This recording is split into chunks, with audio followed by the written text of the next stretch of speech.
They started for me on May 18th in a restaurant at the Pancake House down there on California Way in Longview. Me and another fellow reporter just ordered our breakfast. I had ordered a Spanish omelet that I'll never forget. I was supposed to be homesick with bronchitis. So the Air Service in Kelso called me up and said, grab your camera, the mountain just blew. I was at home when I got a call from Roger Werth, who said, it blew, I'm flying. Our third grader, our middle son, was going to be getting his Bible at church. I had to go to that. As soon as he got his Bible, everybody saw me walk out. I had to come down here and start help with the coverage.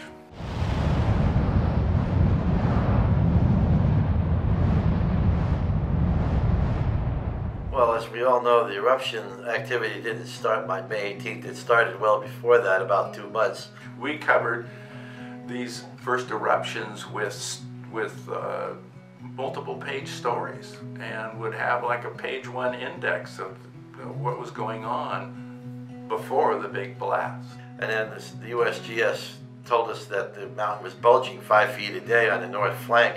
So it became obvious that we were going to have a pretty big event. We knew it was a big deal. We didn't realize how big it was going to eventually become.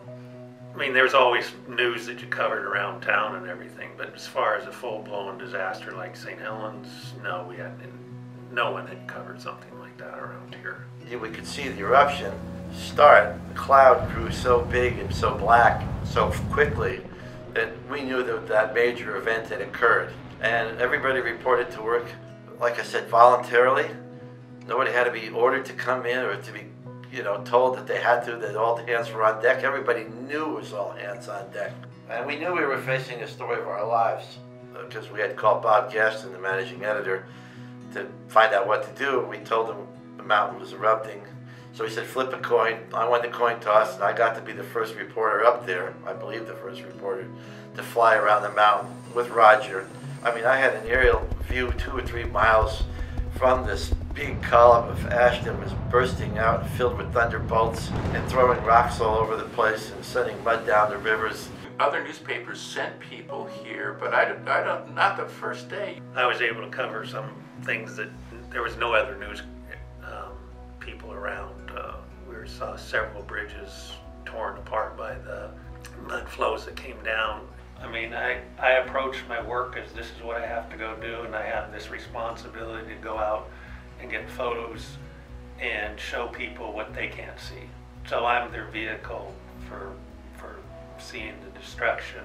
And I was basically the only one here in the newsroom for a while, and not knowing what was going on in terms of where our reporters were. And I remember there was some rumor about people in near Tootle, trees falling down, people in danger. And I remember being really concerned. Well, it's adrenaline rush. You may have done a few foolish things, they may have kind of put you in harm's way. I mean, reporters were all over the place. They were up in Tootle, they were, at City Hall, they were at the hospitals, they were every which place you could go except the volcano itself because you couldn't get there. The atmosphere in the newsroom was amazingly calm. I think a lot of people would have thought that it would be frenetic and panicky, but it was quite the opposite. Everybody just sat down and did the job that they needed to. We knew that we had a big job ahead of us. Because that first day, we had 45 stories in the paper. So we produced a lot of stories, a lot of news. And we were all busy covering the eruption for, that day, 17, 18, 20 hours, I can't even remember. So I was up, I believe, 36 hours straight. I didn't go home.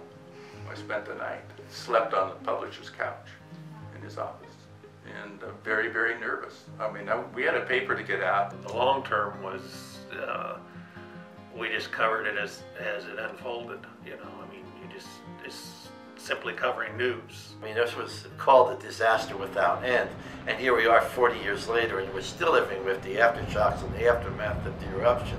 There was so much to follow up on.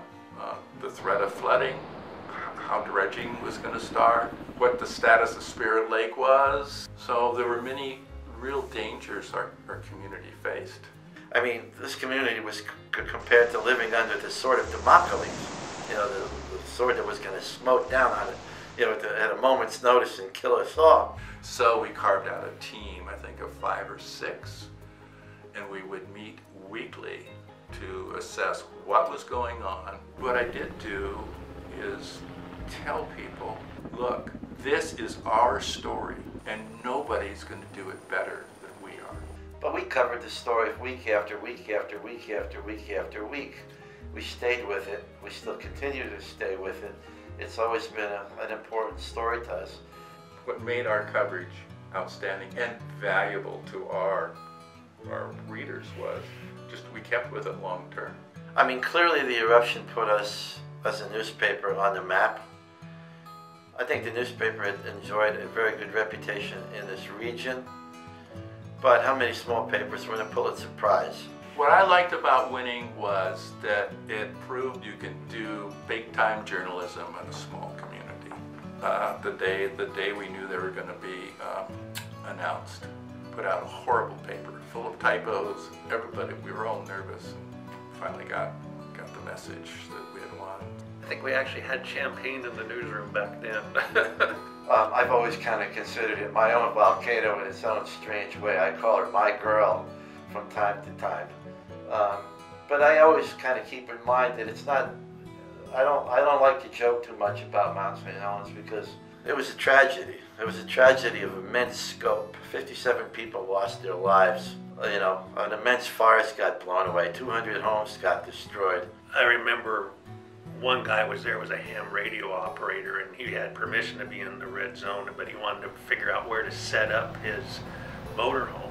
And since I knew the roads, I told him where to go, and in hindsight on that, I go, well, did I actually send that guy to his death because he died in the eruption? So that kind of bothered me, but he was going to go anyway.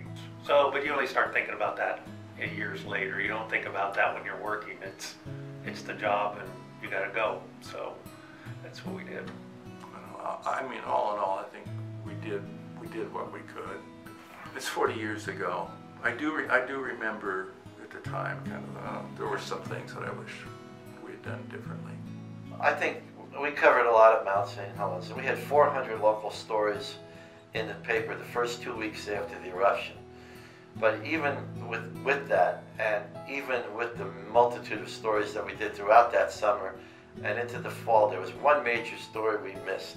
We didn't realize that a bunch of people who died were not in the red zone, and that the red zone boundaries were really not drawn as they should have been, probably to allow for logging before the eruption. And so that's a story we missed. That's the one I think we all have sort of sense of collective guilt over. But it was all started with a very tragic explosion that blew itself into the consciousness of humanity and into all our lives, and it changed us all in a permanent and profound way. And this community, even if it doesn't realize it, will always be dealing with Mount St. Helens as long as it exists.